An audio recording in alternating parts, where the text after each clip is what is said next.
Welcome to the last breakfast. Please enjoy the video.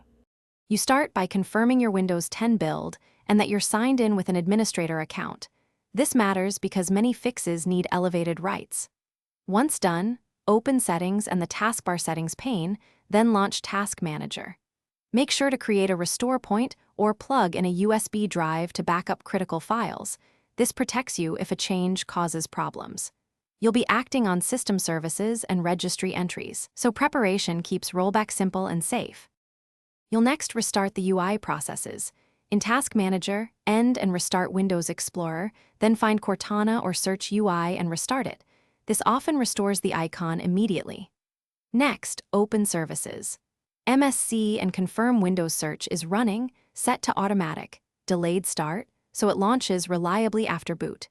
Then run PowerShell as admin to re-register the search package and kick off an index rebuild. This fixes corrupted app registrations. Finally, repair system files by running dism restore health, then sfc/scano.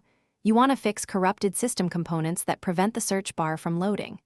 If the problem persists, carefully export and edit the registry key for search or create a fresh user profile, because user-specific corruption is common.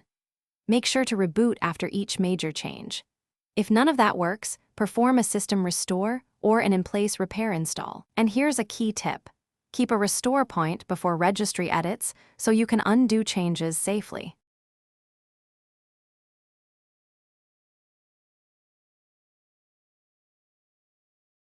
Thanks for watching. If this was helpful, leave a like and consider subscribing. See you next time.